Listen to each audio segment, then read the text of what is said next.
So hello everyone, मैं secret scalper. आज date है 10th of August and I hope आप सब लोग अच्छे होंगे। आप सब लोगों का मेरे यूट्यूब चैनल पे स्वागत है। सो आज मार्केट के लिए एक बहुत बड़ा इवेंट था। आरबीआई पॉलिसी की मीटिंग थी 10 o'clock को। सो एज एक्सपेक्टेड मॉर्निंग को यहाँ पे वॉलेटिलिटी थी। 10 बजने का सब लोग यहाँ पे वेट कर रहे थे। एक्सपीरियंस ट्रेडर इस दिन का है या फिर बड़े इवेंट का वेट करते हैं कि कब वो दिन आए और हम एक छोटा सा रिस्क ले के बड़ा प्रॉफिट यहाँ पे करें। बिगिनर्स को मैं कल भी बोला था कि यहाँ पे रिस्क मत लेना, कल सिर्फ वॉच करना ताकि अगला जो भी इवेंट हो उस पर आप अच्छे से वर्क कर सको। सो यहाँ पे हम प्री स्टडी करें तो कल की एक एंड में लार्ज मूव के साथ नीचे से ट्रेंड लाइन आ रही थी। तो ट्रेंड लाइन हमने पहले से यहाँ पे ड्रॉ करके रखी थी। मार्केट यहाँ पे कल के मूव के बाद यहाँ पे फ्लैट थोड़ा सा गैप डाउन ओपन हुआ था। गैप डाउन ओपन होते ही यहाँ पे एक फर्स्ट बेरिश कैंडल दिखा। So as experience trader first 15 minutes trade नहीं करना चाहिए। एंड कोई भी बड़ा इवेंट हो तो जब भी इवेंट का टाइम हो तभी यहाँ पे एंटर करना चाहिए। बट चार्ट्स पे एक डाउनफॉल आने के बाद यहाँ पे बहुत ही अच्छा बेस बना रहा था मार्केट। बैंक निफ्टी में 6 या 7 पॉइंट्स का स्टॉप लॉस के साथ मैंने यहाँ पे कॉल साइड की एंट्री बनाई and this move is unexpected. मैंने छोटा सा रिस्क लेके यहाँ पे एक अनएक्सपेक्टेड नहीं बोल सकते लेकिन एक एक्सपीरियंस ट्रेडर को ये सब मूव याद रहते हैं।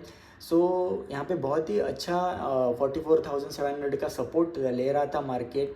एंड ऐसे मूव आते एक बड़ी रैली के बाद गैप डाउन के बाद वॉलेटिलिटी करने के बाद ऐसे मूव आते मैं एक्सपेक्ट कर रहा था ये डे हाई ब्रेक करके कल के डे हाई तक जाए। लेकिन मैंने सेकंड यहाँ पे जो रेड कैंडल रिजेक्शन ले रहा था वहाँ पे ही ट्रेड क्लोज कर दिया। बिकॉज इसके पीछे का लॉजिक है कि जो भी फ्लो में मिल रहा है वो तो पहले बुक करो।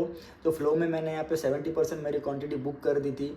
लेकिन यहाँ पे अगर ऐसे मूव डे हाई पे अगर रिजेक्शन ये ले रहा है एंड फिर भी नहीं जा रहा है और ऊपर से हमारे ईएमए आ रहे थे, ये अगर नीचे से ईएमए रहते हमारे, सो मैं यहाँ पे वेट करता ईएमए का रेजिस्टेंस लेके वापस से ब्रेक करके ऊपर जा सकता था। लेकिन हमारे मूविंग एवरेज ऊपर से आ रहे थे। सो यहाँ पे मैंने फर्स्ट ट्रेड हमारा एग्जिट कर दिया। और इस ट्रेड में ये दिखने में कैंडल बहुत छोटी लग रही है लेकिन यहाँ पे मुझे एक्सपायरी होने के कारण 48 to 50 पॉइंट्स मैंने यहाँ पे बुक किए। फर्स्ट ट्रेड यहाँ पे बहुत ही अच्छा सेटअप के साथ और अच्छा प्रॉफिट बुक किया।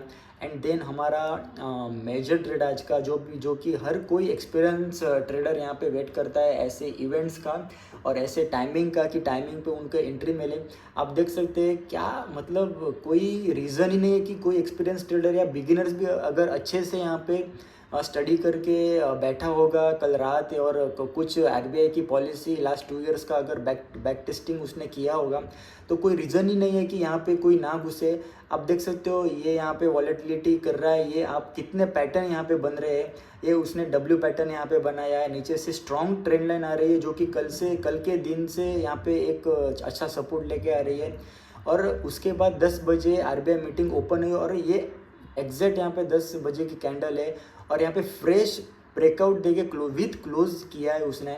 सो कोई रिस्क नहीं है यहाँ पे। रिस्क बहुत होता है, मैं अगर एक्सपीरियंस से बताऊँ रिस्क बहुत होता है। बिकॉज ये फेक ब्रेकआउट भी हो सकता है और वहाँ पे लाइव आरबीआई मीटिंग में अगर कोई नेगेटिव न्यूज़ आई तो सेकंड कैंडल ये सब ब्रेक डाउन करके 100-200 पॉइंट ऐसे ही बैंक निफ्टी गिर जाता है। तो रिस्क बहुत रहता है लेकिन बहुत ही बेहतरीन यहाँ पे सपोर्ट क्रिएट करके मार्केट ऊपर गया, क्लोजिंग दी। और यहाँ पे मैंने क्लोजिंग से पहले यहाँ पे मैंने एंट्री ले ली थी बिकॉज कैंडल क्लोजिंग होने वाली थी यहाँ पे, तब इसने ये मूव देना चालू किया था। 5 मिनट की कैंडल 10 बजे की 5 मिनट की कैंडल यहाँ पे कैंडल क्लोजिंग होने वाली थी। इसलिए मैंने यहाँ पे पहले से ही अपना बंच बना के रखा था। जैसे यहाँ इसके बाहर ब्रेकआउट किया वैसे मैंने एंट्री ले ली और फ्लो में 10 मिनट मैंने यहाँ पे 5 मिनट्स में यहाँ पे मैंने जैसे कि अपना सेटअप है 50% यहाँ पे बुक करो, यहाँ पे बुक कर दिया। और फ्लो में सेकेंड 50 क्वांटिटी 50% मैंने बाद में बुक किया। यहाँ पे ऊपर 45,000 का एक मेजर रेजिस्टेंस था। एक्सपेक्टेड नहीं था कि यहाँ से मार्केट गिरेगी लेकिन द रीज़न बिहाइंड कि रेजिस्टेंस तो था ही लेकिन इसी टाइम पे गवर्नर ने एक नेगेटिव न्यूज़ दे दी, उसके कारण यहाँ से जो पलटी मारा है मार्केट। और आई एम लकी कि यहाँ पे मैंने प्रॉफिट मेरा बुक कर दिया था। सो बहुत ही अच्छा प्रॉफिट यहाँ पे बुक हुआ। एंड सेकेंड ट्रेड यहाँ पे ये पूरा हमने मिस किया बिकॉज ये अनएक्सपेक्टेड था यहाँ पे कि ऐसी मार्केट गिरेगी। मुझे लगा था अपने मूविंग एवरेज का जो सेटअप है, मुझे लगा यहाँ पे थोड़ा सा साइडवेज होके वापस से 45,000 को ब्रेकआउट करेगी, तो आज 45,500 हमको देखने को मिलेगा। क्योंकि ये 500 पॉइंट्स एक नॉर्मल बात है। आप यहाँ से यहाँ तक भी गिनती कर लो तो 45,000 से यहाँ पे 44,500, मतलब 500 पॉइंट की गिरावट यहाँ पे उसने 15 मिनट में दे दी है। तो बहुत नॉर्मल सी बात होती है इवेंट्स के दिन बैंक निफ्टी को 500,000 पॉइंट गिरना या ऊपर चढ़ना।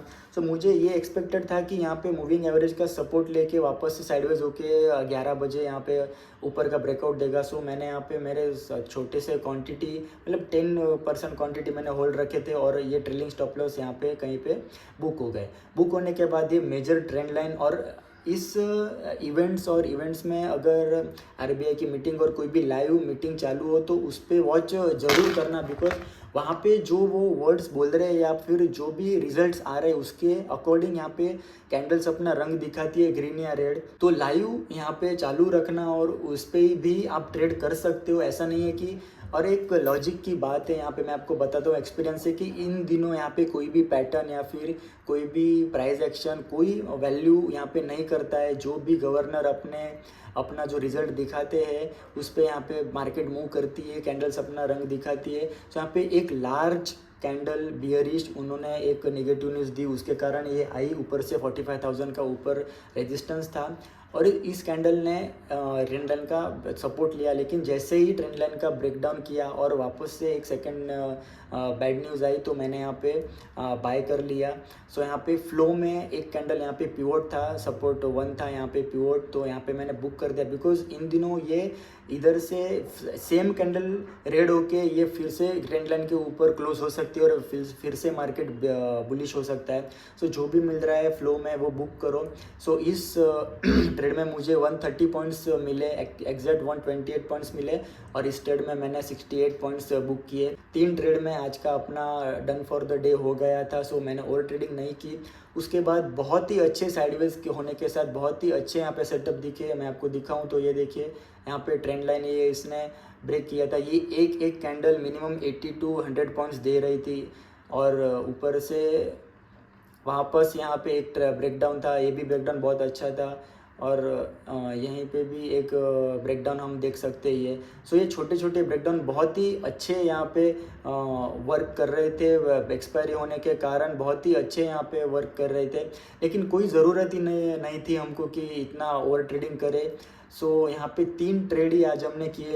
यस, मैंने थोड़ा सा अगर पुट में जल्दी एंट्री बना ली होती या फिर यहाँ पे भी 1 कैंडल होल्ड करता तो ये भी प्रीमियम सीधा डबल हो रहा था। कैंडल कितने साइज़ की है कोई फ़र्क नहीं पड़ रहा था। प्रीमियम में जो ब्रेकआउट आ रहा था बहुत ही अच्छे तरह से ब्रेकआउट्स आ रहे थे प्रीमियम में।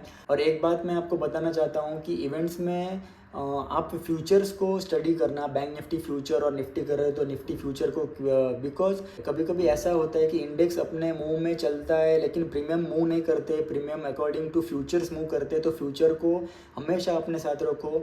भले आप सब इंडिकेट या सब आपके इंडिकेटर्स आप इंडेक्स में लगाओ लेकिन फ्यूचर्स को हमेशा वॉच करो, क्योंकि फ्यूचर्स एंड ऑप्शन हम कर रहे हैं और फ्यूचर्स के अकॉर्डिंग ही यहाँ पे ऑप्शंस मूव करते हैं। एंड में मुझे ऐसा लगा कि कोई 3 PM को एक मोमेंटम दे सकता है, बिकॉज यहाँ पे ब्रेकडाउन्स तो आए हैं लेकिन एक कॉल साइड की मुझे एक्सपेक्टेशन थी, बिकॉज ये 44,400 और 44,450 का लेवल सपोर्ट की तरह वर्क कर रहा था। तो 3 PM का एक मूव ऊपर आ सकता है।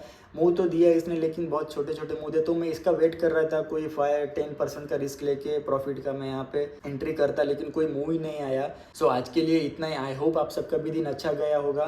कोई भी क्वेरीज और क्वेश्चन हो और किस पे आप वीडियो चाहिए आप कमेंट सेक्शन में लिख सकते हो। धन्यवाद।